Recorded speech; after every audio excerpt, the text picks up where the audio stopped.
Hi there, this is MainstreetRob, and today I'm in Chesterville, Ontario. Interesting little community, probably about 900 people today. At one time, one of the larger communities in Eastern Ontario. In the 2016 census, there were 1,600 people living here in Chesterville. Unfortunately, it's seen a decline in population over the last few years, no doubt, as people are looking for jobs. But today, we're going to look at some of the positive elements. This was a booming community after the railway came. It's definitely one with a lot of interesting history and a lot of interesting community attributes.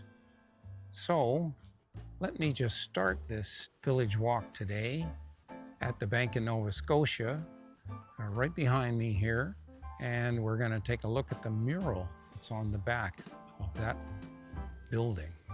So here we are, taking a look at this magnificent mural. What you can see on the left here is the Chesterville railway station, up there on Main Street at the CPR tracks at one time. Lots of trains, as many as 3 a day, were coming in here.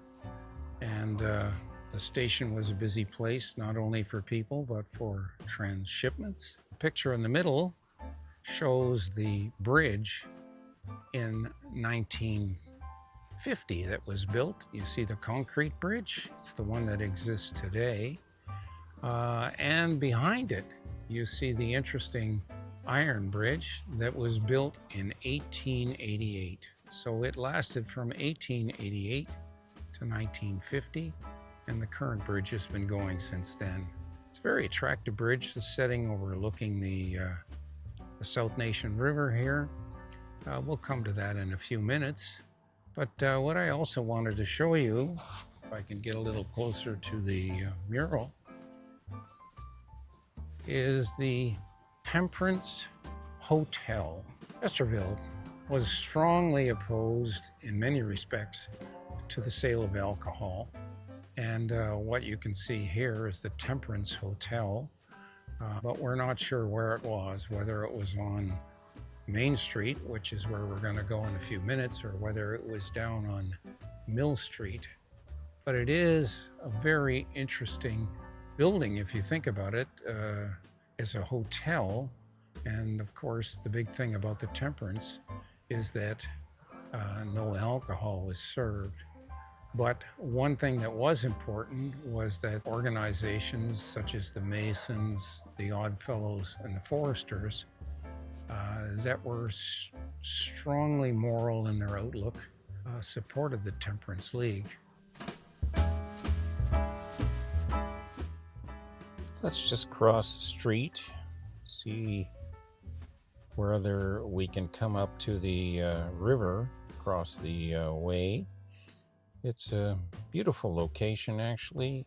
Looking down Queen Street, we can see some of the other locations we're going to next, but let's just cross the street here. And getting right up to the river, and you can see the mums that are still hanging on, and there they have the chairs which are donated by people in this locale.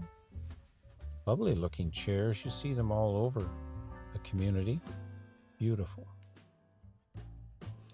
The Chesterville Historical Society has a really good history, and part of that is in Wikipedia as well. But what I'll do is I'll just cover some high points. Long before Chesterville had a name, it had this river, and it had a story. The story doesn't really begin with mills or maps.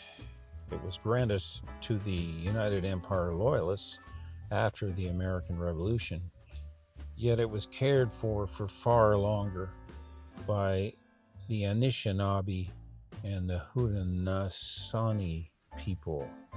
Sorry, I have trouble with that. And their relationship with this river runs far deeper than any deed. In 1822, George Hummel actually purchased a piece of land from Marie and Duncan, a UAL landowner, and started to settle the area. The other half of the plot that was purchased was by John Pliny Chrysler, part of the Chrysler family that owns huge, large tracts of land in this area, and even up to Chrysler. Hummel built a mill. He opened his own loft to neighbors, and he hosted political meetings. And on one occasion, he traded land for a barrel of whiskey. Chrysler bought the eastern half of the same lot, and together they laid out really the bones of this village. Chesterville's first name was actually Armstrong's Mill, named after Thomas Armstrong, who took over the mill, the two mills that the Merkley brothers had set up. Unfortunately, those Merkley brothers died when they were trying to canoe across the St. Lawrence River in the winter time. And it was known actually as Armstrong's Mills until quite some time afterwards, until 1845, when the post office was put in.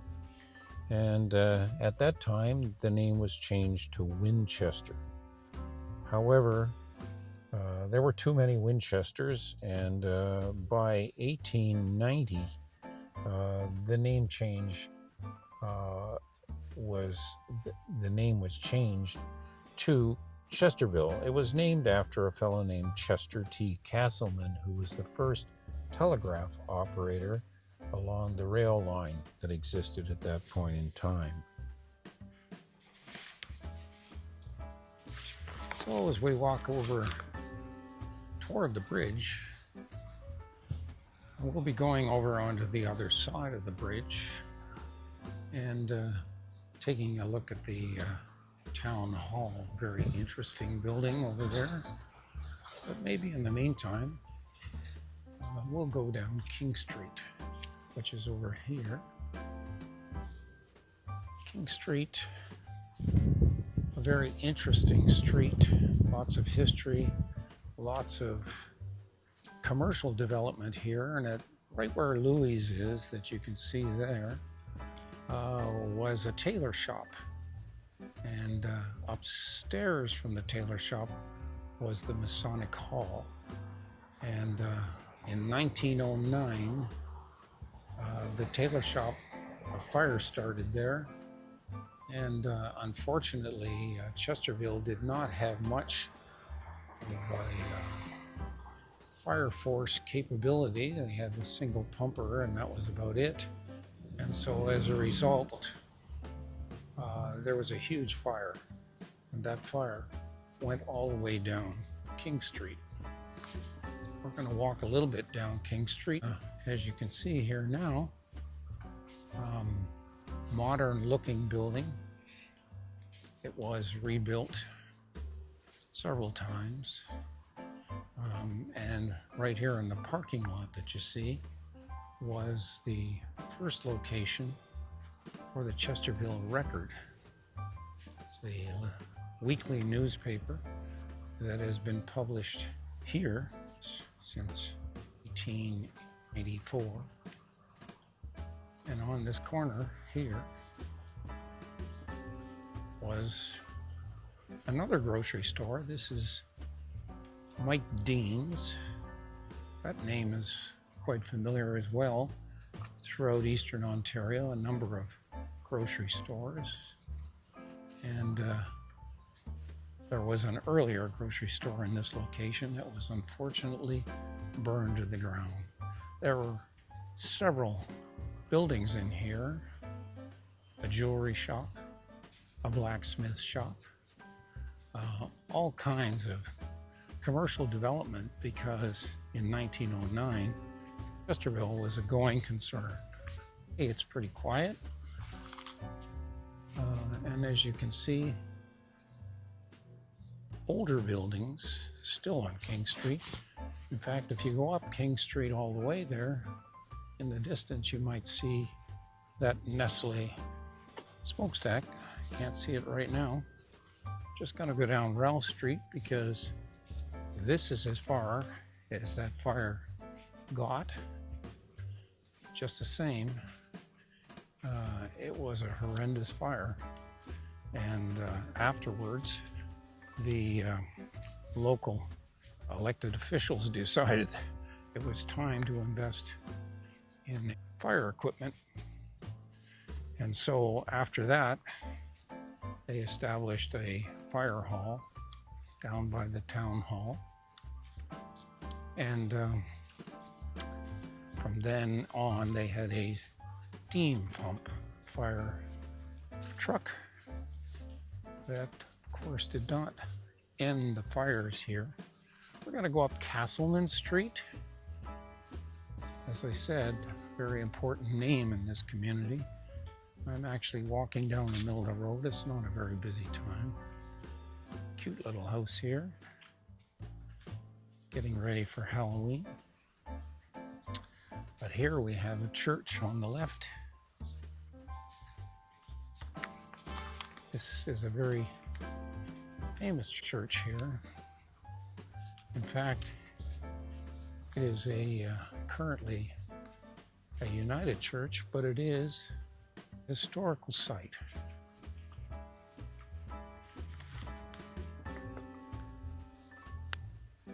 This was the site of the original Trinity Methodist Church, which fortunately missed that horrible fire. The first Trinity Methodist Church was erected in 1853. It was a brick building in 1875, and as you can see, in 1907, it was a stone building.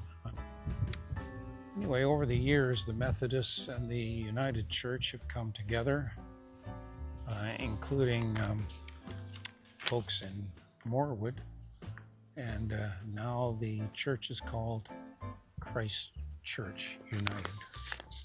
But as I look back over here, even where this house is, all that area was burned in the Great Fire of 1909.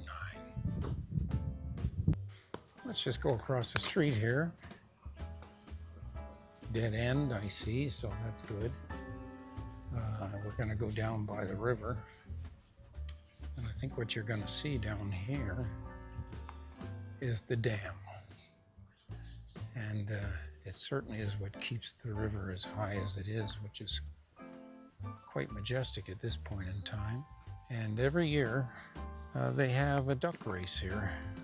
There it is. There's the dam, way over there, with the markers in front.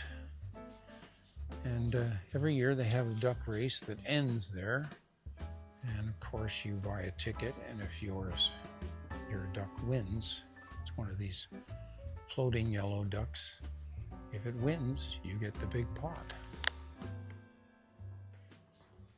And as we noticed up there by the bridge, there are a number of people who make donations for benches for people to sit on, and there's a lovely example right there.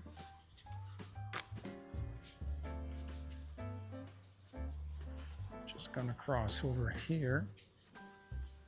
This is where, of course, the fire took place. And of course, the gathering house has coffee, tea, and desserts.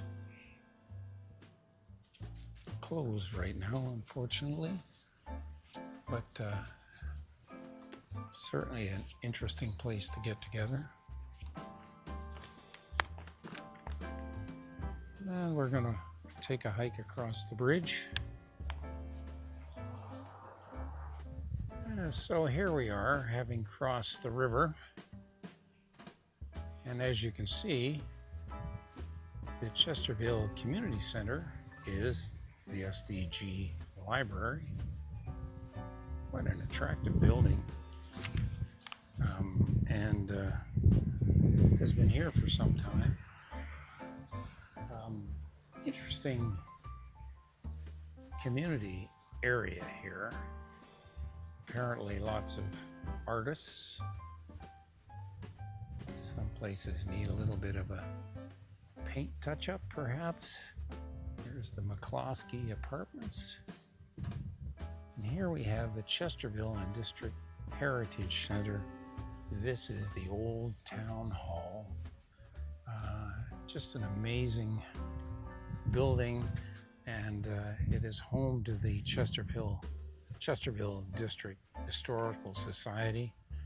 As you can see, they have news and events coming up tomorrow, looks like, for 20 minutes. Every 20 minutes you can go on a tour. Maybe MainstreetRob needed to go on that particular tour. But this building here says the original town hall was built by the township of Winchester in the year 1867, and it was restored by the Chesterville and District Historical Society in 1987 as a heritage center. It is an amazing building. You can see up there, it says Town Hall, 1867. And this building has served as a courthouse, a fire hall, a jail, a church, a drill hall during the war, I'm sure, and, of course, a movie theater. And I'm just going to move here to the side for a sec. And I just noticed that there is a gas station here. There's also a McEwen's over on the other side. This is a community with probably half the population now of Chrysler. It has 2 banks and gas stations, and certainly an interesting community. I'm going to walk a little bit up here on Victoria Street. Nice little backyards here, and a very inviting porch right there. Quite lovely little homes here on Victoria Street. We go down a little ways down Mill Street. Another one of these eclectic streets that seems to characterize Chesterville. And once again, quaint little homes. But what you can see, of course, is that some elements of Chesterville are in good shape. Some elements need a little bit of fixing up. Over here on the left is the spire, has a community area at the back, and this church was established in 1888. A little further here we have a nice home. As you can see, as I look over here to the right, just in front of that McEwen sign is the river. I'm sure these people have some beautiful views of that river. I just wanted to show you this one over here. I'm sure that sitting up on that particular 3rd floor, I think it is, with all those windows, you would have a magnificent view of Chesterville. And it looks like this is an interesting home, because it obviously has a kids playing area that I think many kids would be happy to play in. And there we have a cat. Definitely unique, to say the least. Just as we come back here toward the town hall, and recognizing that they're running these tours. The Chesterville Historical Society is an amazing organization. I've never seen so much information on such a small town. And they published a book in 1977, the Women's Auxiliary did, that has an incredible amount of information on the history of this community. They don't lose track. They're very proud of it, and rightfully so. Just taking a quick look here at the Chesterville Public School. The original public school was built here in 1902. In 1963, it was taken down. You can see still lots of portables here. Just about where those portables were, or are, is where the high school once was. And like every location that we've come across where the railway has had a significant impact, building a high school was an important part of a growing community.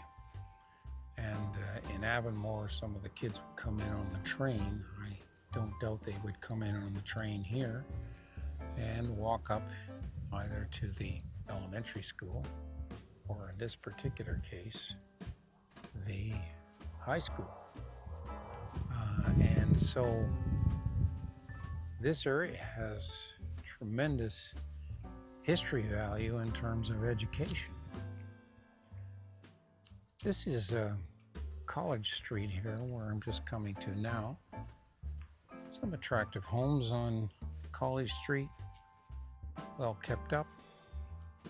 You can see in here the homes, they're not large, but attractively looked after. Down there at the sign, you can see where the river is. So everything here seems to work around the river. But College Street, very nice street. And here we are at the back of St. Mary's Roman Catholic Church. Look at those beautiful windows, the inlays. Over here we have multifamily housing, and the house all ready for Halloween. A big one over here. I wouldn't be surprised if that's the rectory, rather.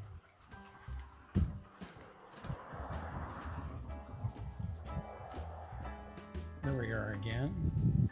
It is the oldest church in Chesterville.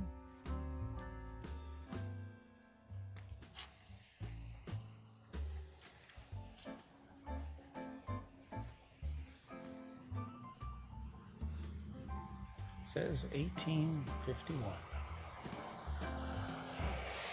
And at one time there was a school here, and that school lasted until 1963 as well, run by the nuns as teachers, and it was replaced by that school across the way, which we're going to have a look at very shortly. Across the way from St. Mary's Catholic Church, we have St. Mary's Catholic School. This one was built in 1963. We're just going to walk a little ways over here. You can see this lovely park here with these trees. Unfortunately, now they've lost the color in their leaves, but it must be quite attractive here. This is Chesterville Community Park over there.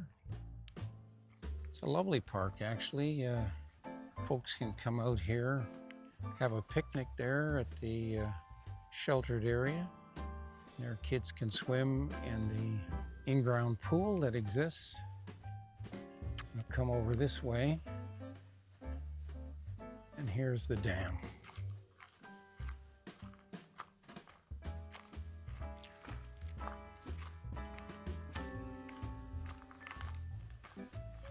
Nice trail there that leads over to that residential area. This is the Eric Castleman Dam, 1979. Concerns about flooding all the way along the South Nation River. This is quite the dam, this one. Quite the gates. And this is, of course, where they run the duck races, not on this side, but on the other side.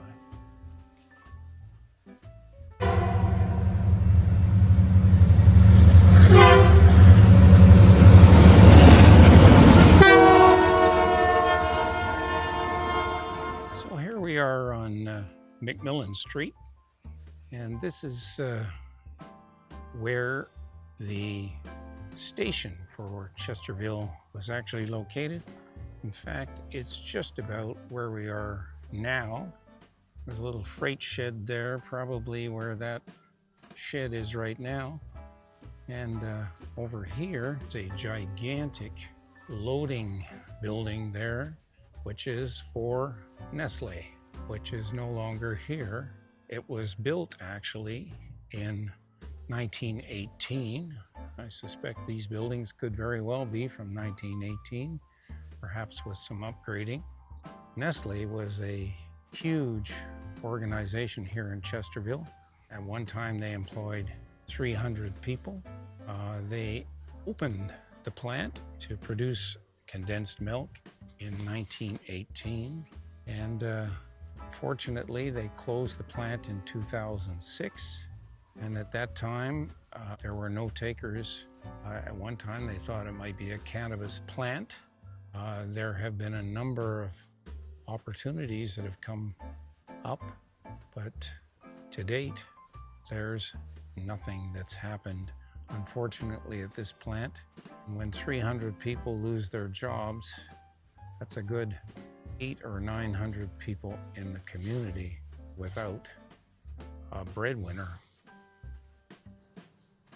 I thought I'd stop along here as I'm working my way towards the community fairgrounds.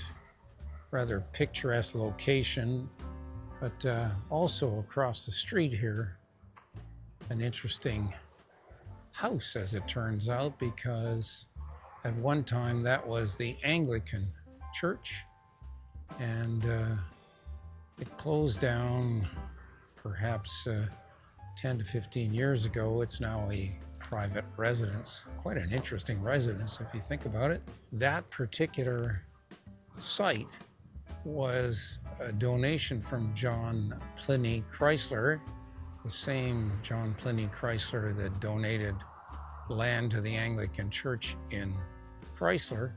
Yeah, lovely house, I'm sure, with those stained glass windows. Just going to walk over here for a sec. I thought it's important that we stop here to recognize those folks who fought for our freedoms, actually, in many wars. You can see here the cenotaph, which includes many names. I won't read them this time because, as you can see, a huge number of names from World War I and from the Second World War, and also from the Korean War. You can see it over here. Additionally, from UN peacekeeping, working with NATO, and in Afghanistan. It seems hard to believe these folks all came from Eastern Ontario. Just a quick moment of silence.